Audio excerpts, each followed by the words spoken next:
How's it going, everybody? Moving on to the second one of the TG videos, and it is Tiandi's turn. I think I should make a third one just to highlight how amazing the guard break change actually is, as it might not be immediately apparent, and if you say guard break spam was an issue, people might look at you funny. I'll elaborate next time.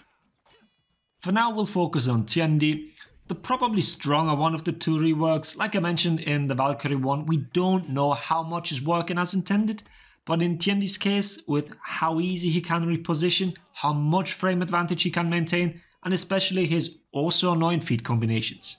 So what we're doing is check the changes, then some of the implications, and at the end I'll complain about the feats a little. I think that's a good order of things. And what we're also going to do is say thanks to today's sponsor, NordVPN. You guys know I've been chilling them for a while now, and the one remarkable thing that I noticed when making these integrations here is that pretty much every single time they've introduced something new, their feature list has been growing steadily. This time they have a special offer, but we'll get into that towards the end, so let's look at some of the features and how you can use them. As gamers, you will most likely use it to jump regions, either because companies still haven't realized that worldwide releases are the way to go, and you want to be the first to play. Or if it's just for honor, you can go visit NA or EU and enjoy the primetime hours when your region is in its off hours. But it's also good for the whole family. Sports and events from other countries, for example. I could easily sell this to my sister just by mentioning that she can conveniently watch Formula 1 with it. And you can split the costs as well. And speaking of payments, the internet is getting more and more dangerous. Scams, viruses, and wannabes pretty much around every corner. So to be on the safe side, NordVPN does have an advanced anti-malware feature. And no, you guys click on stuff you shouldn't. And decrepit stuff at that, we can all imagine. Be it malware, trackers or whatever else, NordVPN's threat protection has you covered. And now here's the deal. NordVPN's security bundle. You get everything that I've just told you, and if you pick one of the 2-year packages, then you get an additional 4 months on top of that. And if you choose the complete bundle with NordVPN, NordPass and NordLocker, it is 69% off. Quite nice, right? I think that's what the kids say. Now go check it out. nordvpn.com/freeze. The link is also down below, so you can read up on everything and check out the details of the deal. As you know, I use it too, and the stuff indeed does work. Now go click the link. Fuck's sake. Maybe they'll even come out with a swear word filter in the future just for me. Alright, back to the topic at hand. Let's start with the basic timings and see what changed. First of all, Tiandi kept his 2-attack chain, and with this, retained his 400 ms chain lights in all directions. I've said it in the Valk video already that I want to see more of those. They'd be much more effective at the top level while having almost zero impact at the bottom or middle skill bracket. What did change was palm strike. It is now forward dodge plus guard break input. We're looking at a 500 ms bash now. Here have a side by side. I initially thought they didn't change the animation at all, just the timing of the impact, but I was wrong here. It is ever so slightly faster, but it also seems to hit a little earlier into the animation.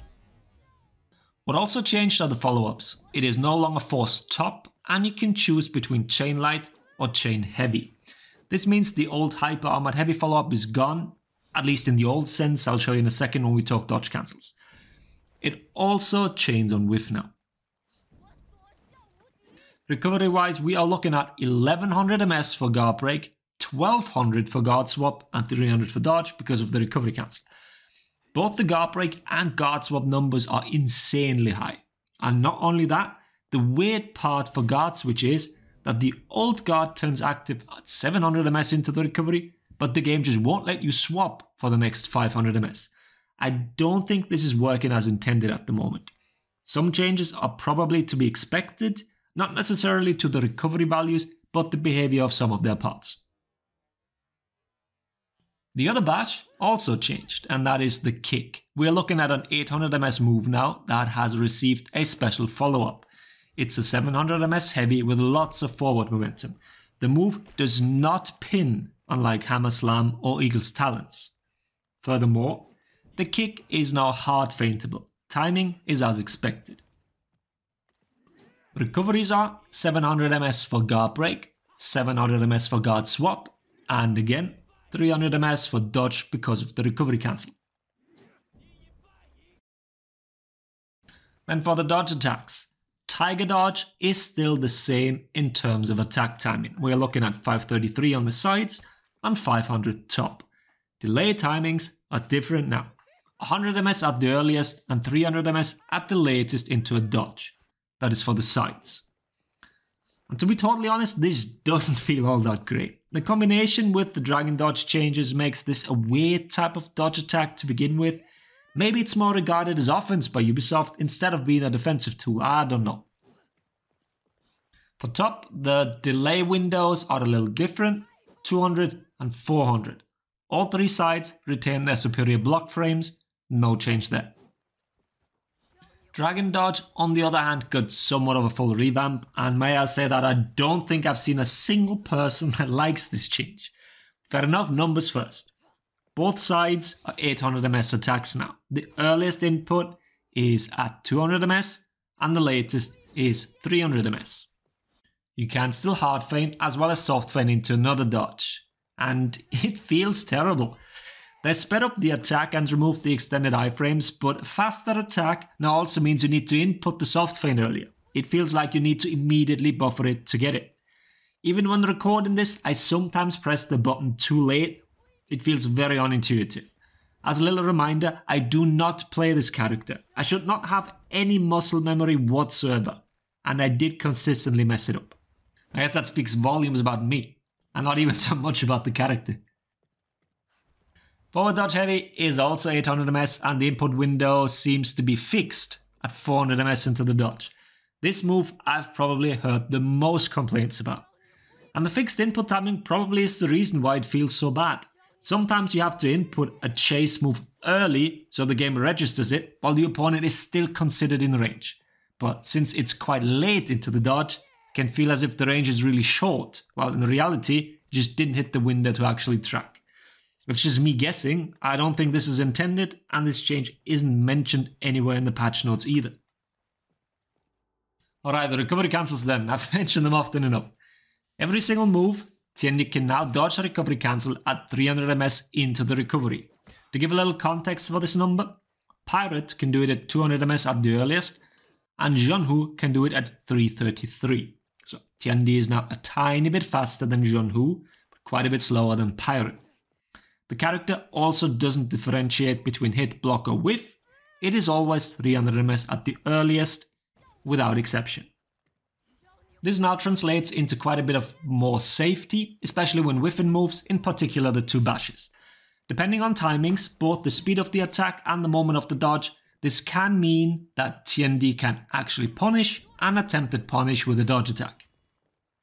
The way recovery cancels work is that they have a specific window. In Tiandi's case, it's 300 to 400, and then nothing until the actual recovery of that move ends. That is different per move. Not everything has been standardized, and probably shouldn't, so don't go putting words in my mouth, please. So, you can have dead windows, so to speak, where you are stuck in the recovery, and that is what dodge attacks need to aim for. As you've seen in the clips so far, I've had a hard time doing it against Kensei, because the attack is slow enough to hit in that window, so I need to properly time it to hit the superior block of my Tiger Dodge. On the other hand, it is really easy to do it against Kyoshin. But when it's against Palm Strike, it's a completely different story again. So this will become matchup knowledge, and over time you will learn who you can consistently punish, and especially what timings you need to hit to do it successfully.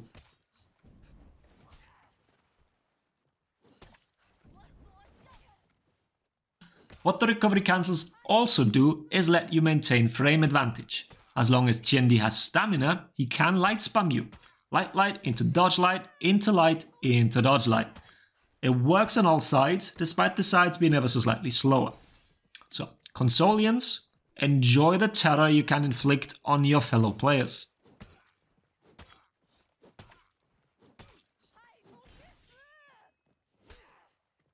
It is not plus against the bash after light hit stun, but is after medium hit and block stun. Usually reactions to recovery cancels are quite mixed, and I can relate to both sides as they do feel quite nice when you have them, but at the same time they can be insanely annoying when you face them. And while we are on the topic of annoying, let's quickly look at Tiandi's feats. I know that feat changes are quite rare, and sometimes really strong feats are locked behind characters that aren't all that great. Caltrops or Nusha is a perfect example. And should Tiandi ever become top tier, then we might be looking at some annoying times. While the feats are not individually the strongest, their combination makes you want to rip your hair out. The tier 4 triggers when low and can also trigger the revenge shield bug. The tier 3 can reset the tier 4 cooldown, and it is probably the normal outcome when Tiandi gets revenge. You'll regain enough health to proc another tier 4 straight after, especially when the shield bug happened. Especially in Unga Bunga lobbies, this can be quite something and might lead to almost unkillable Tiandis. So be prepared for that, or maybe it is the incentive that people need to finally watch the revenge bot. Well, let's wrap things up here. I wasn't quite happy with my Valkyrie video as I barely gave any feedback and mostly explained the mechanics. So what I'm gonna do is probably make another video where I sum up my thoughts on this TG, Valk and Tiandi. For now, we'll leave it at that. I hope this video was helpful. Thanks for watching. Laters everybody.